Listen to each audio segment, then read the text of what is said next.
Assalamualaikum warahmatullahi wabarakatuh. Yang terhormat kepada Bu Nanda selaku dosen pengampu mata kuliah akuntansi menengah 1. Jadi kali ini kami dari kelompok 5 akan memaparkan materi mengenai cash and receivable. Sebelum kami masuk ke materi, alangkah baiknya kami memperkenalkan diri. Saya sendiri Katarina Yolanda dengan NPM akhir 187 dan juga rekan saya. Perkenalkan, nama saya Kazana Zahira Ataya Illa dengan NPM terakhir 191. Perkenalkan, nama saya Greta Praba Alia Rafan dengan NPM akhir 205. Perkenalkan, nama saya Novisola Anggraini, NPM 250130100215. Baik, kita masuk ke materi. Yang pertama ada kas, yang dimana kas itu aset paling liquid yang dimiliki oleh perusahaan. Nah, kas sendiri ini digunakan untuk membayar kewajiban, melakukan transaksi operasional, dan juga menjaga kelancaran aktivitas perusahaan. Nah, contoh kas sendiri itu ada uang tunai, saldo rekening bank, dan juga cek yang dapat dicairkan. Nah, kas itu memiliki beberapa karakteristik utama ya. Yang pertama itu digunakan sebagai alat pembayaran. Yang kedua, tidak memiliki batasan penggunaan dalam operasi normal. Dan yang terakhir, memiliki tingkat likuiditas paling tinggi dibandingkan aset lain. Nah, jadi sifat kas itu sangat liquid. Maka dari itu, kas sering menjadi fokus utama dalam pengendalian internal perusahaan. Selanjutnya ada cash equivalence yang dimana merupakan investasi jangka pendek yang sangat liquid. Nah, karakteristiknya sendiri itu mudah dikonversi menjadi kas. Yang kedua, risiko perubahan nilai kecil. Dan yang terakhir, jatuh tempo itu 3 bulan atau kurang. Contohnya itu ada treasury bills, commercial paper, dan juga money market funds. Berikut saya akan menjelaskan apa itu restricted cash. Restricted cash adalah kas yang penggunaannya dibatasi untuk tujuan tertentu. Apa itu tujuannya? Contohnya adalah dana untuk pelunasan utang. Yang kedua ada dana yang dilakukan untuk pembangunan proyek. Yang terakhir ada digunakan untuk deposito jaminan. Restricted cash biasanya dilaporkan terpisah di dalam laporan keuangan.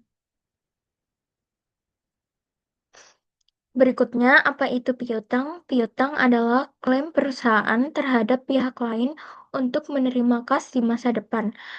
Piutang biasanya timbul dikarenakan adanya penjualan barang atau jasa secara kredit, adanya pemberian pinjaman, dan transaksi lainnya. Selanjutnya, jenis-jenis piutang. Terdapat beberapa jenis piutang. Yang pertama itu ada akun receivable atau yang biasanya dibilang piutang usaha, piutang dari penjualan kredit kepada pelanggan.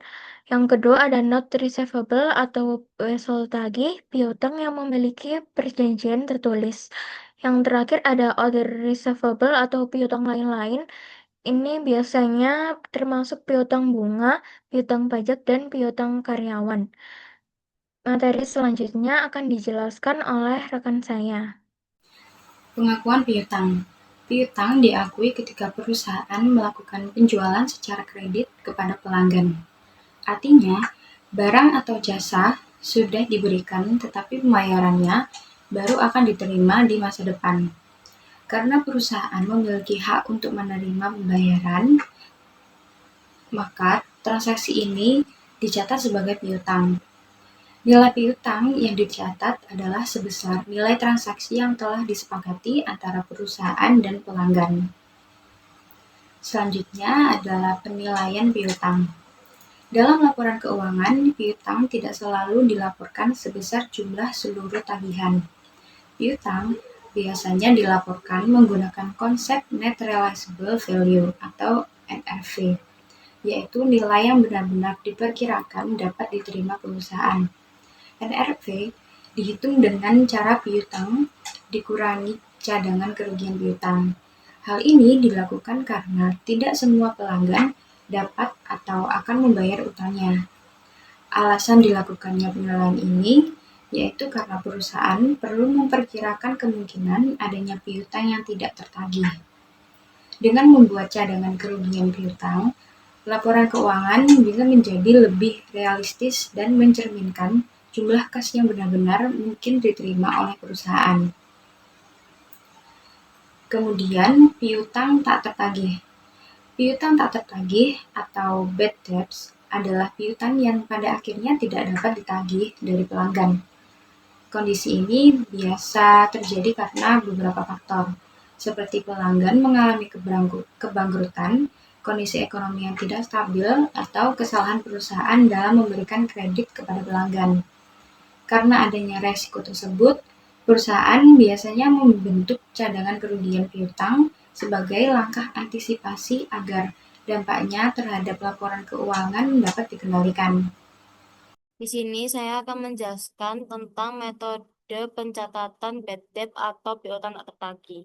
Nah, piutang tak tertagih ini tuh punya dua metode. Yang pertama itu direct write-off method, di mana piutang itu dapat langsung dihapuskan ketika piutang itu benar-benar tidak bisa ditagih.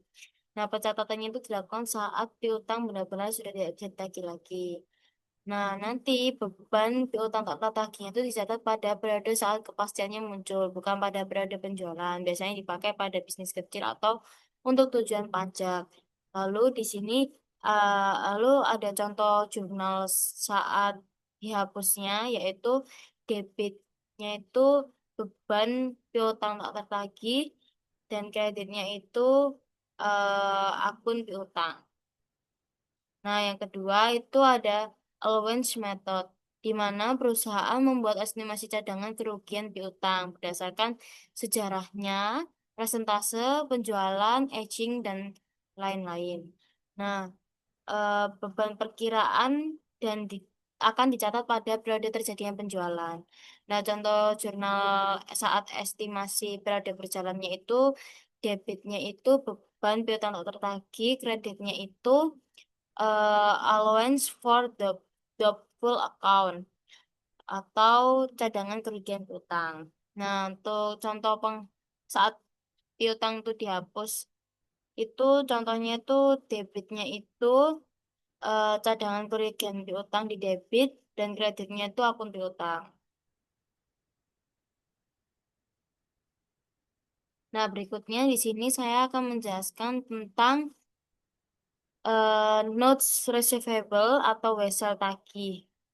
Nah, eh notes payable ini tuh janji tertulis dari debitur untuk membayar sejumlah uang pada tanggal tertentu. Nah, keunggulannya itu tuh bisa memberikan keamanan lebih tinggi karena didukung oleh dokumen formal yaitu weselnya. Nah, ya, informasi yang biasanya ada dalam wesel itu ada nilai pokok pinjaman, tingkat bunga, jangka waktu, dan tanggal jatuh temponya. Nah, ketika perusahaan menerima wesel dari pelanggan, perusahaan itu mencatatnya itu sebagai notes receivable. Dan bila wesel berbunga, pendapatan bunga akan diakui sesuai periode yang berlalu. Contoh jurnal penerimaan weselnya itu, eh, debitnya itu akun piutang, piutang, salah, debitnya itu wesel, piutang wesel, kreditnya itu akun piutang. Lalu di sini saya akan menjelaskan tentang pendapatan bunga wesel. Nah, wesel berbunga ini menghasilkan pendapatan bunga bagi pemegang wesel. Nah, di sini tuh ada rumus dasar untuk menghitung bunganya, yaitu bunga sama dengan pokok dikali tingkat bunga dikali waktu. Nah, di sini tuh ada contohnya. Yang pertama itu kan diketahui bahwa pokok bunganya itu 10 juta. Nah, tingkat bunganya ini diketahui bahwa dia 10% per tahunnya. Lalu untuk waktunya itu 1 tahun. Maka 10% ini dijadikan desimal yaitu jadi 0,10. Lalu nanti dikalikan semuanya yaitu 10 juta dikali 0,10 dikali sama 1. Hasilnya itu 1 juta. Jadi itu adalah pendapatan bunganya. Nah, tapi jika bunga sudah diperoleh tetapi belum diterima kas, itu ada jurnalnya juga, jurnal pengakuannya pada akhir periode itu seperti debit, in debitnya itu piutang bunga, eh, kreditnya itu pendapatan bunga. Lalu ketika bunganya itu diterima secara tunai, itu debitnya cash dan kreditnya itu pendapatan bunga. Sekian presentasi dari kelompok kami. Apabila ada salah kata atau perbuatan, kurang lebihnya mohon maaf dan terima kasih.